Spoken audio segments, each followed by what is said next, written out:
السلام عليكم البنات، مرحبا بكم في قناتكم اسهل وصفات نينا. كيما راكم تشوفوا معنا البنات، راني درت لكم واحد الخبيزه تاع اسمه تاع لي فراز.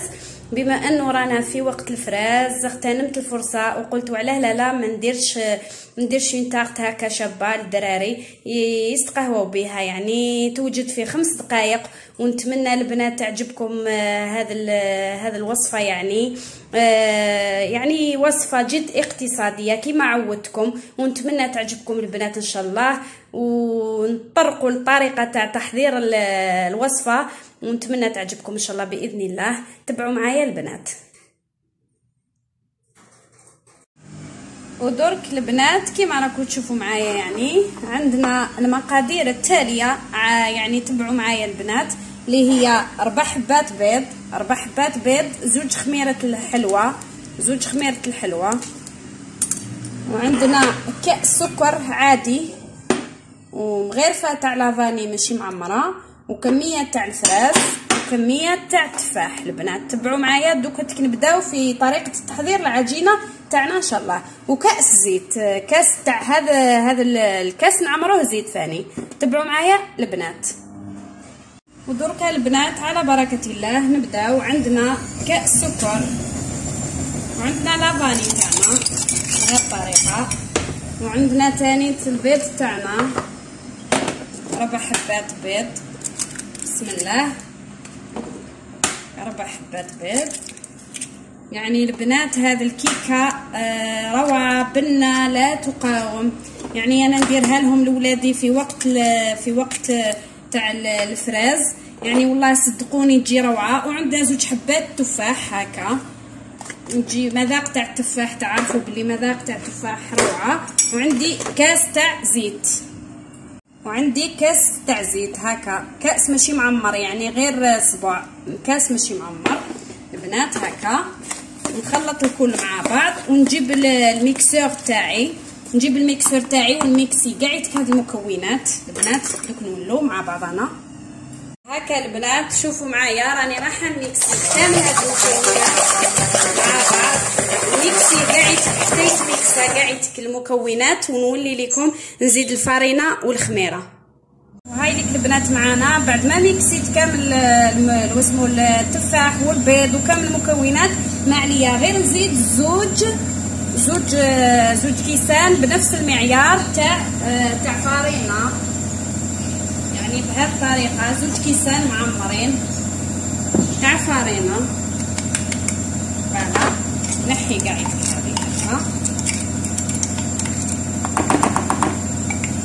البنات. سمحوا لي البنات، الماشينه لافي راهي تمشي، سمحوا لي على هذا الصوت.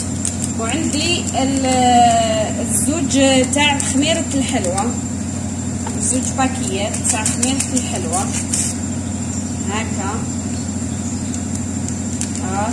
هكا البنات نمزج الكل مع بعض، يعني كيكه البنات روعه روعه روعه. نتمنى تجربوها البنات، ماكوش راح تندموا عليها باذن الله بحول الله.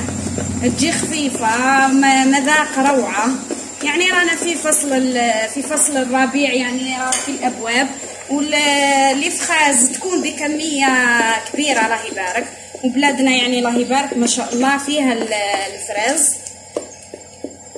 الله يبارك ما شاء الله. نخلط الكميه اسمه الفارينه مع بعض كامل هكا، ونكون دهنت البلا تاعي بشويه تاع زيت البنات، يعني ومن بعد نديرها في المول تاعها بنات. بعد ما دهنت ودرت لشيا لافاغين، دوكا نفرغ الكميه تاع العجينه تاعي بهذه الطريقه. يعني شوفوا البنات نديرها كامل هكا،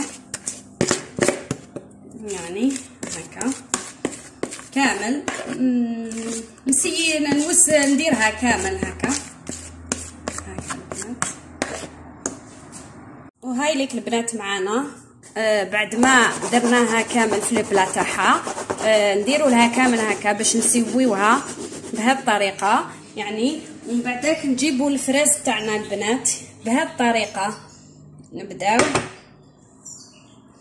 نبداو كامل نحطو هكا الفراز تاعنا ساير داير بهذه الطريقه، يعني نسيو كيفاش نديرو نفس الاتجاه يعني باش ما نعكسوش. هكا كامل هكا، تبعوا البنات هكا كامل نعمرها ونوريها لكم يعني كيفاش.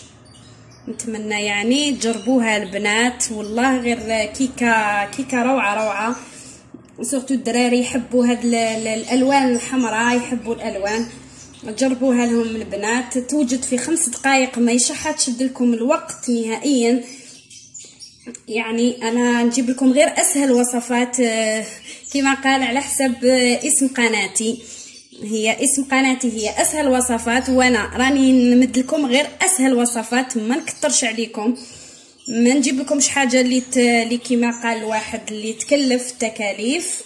هكا البنات بهذه الطريقه كامل ساير داير هكذا نزينوها كل واحد وطريقته، يعني كل وحده واللوغو تاعها في التزيين.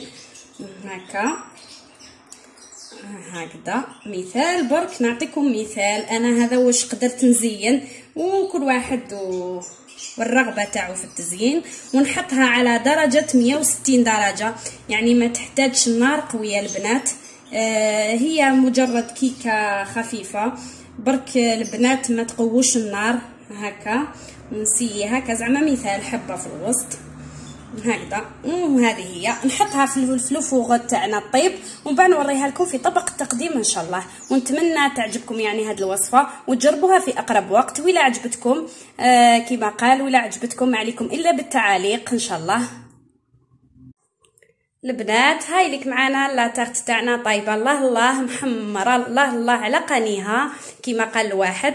المهم هاي لك وجده معنا، شوفوا البنات كيفاش تجي روعه، تجي مفشفشه الله يبارك. شوفوا البنات يعني جربوها البنات ما تندموش، ما كوش راح تندموا عليها. وعندي لمسه خاصه، يعني اللي حبت تدير لمسه خاصه بها يعني تزيدها جمال، يعني نزيد لها شويه تاع السكر غلاس من فوق بهذه الطريقه، يعني ها هي هكا باش نزيد لها الجمال يعني هكا البنات. ونتمنى تعجبكم هذه الوصفه ان شاء الله، تنال رضاكم. وإلا عجبتكم هذه الوصفه ما تنسوش اللايك والاشتراك في قناتي، واترككم في رعايه الله وحفظه، والسلام عليكم ورحمه الله تعالى وبركاته.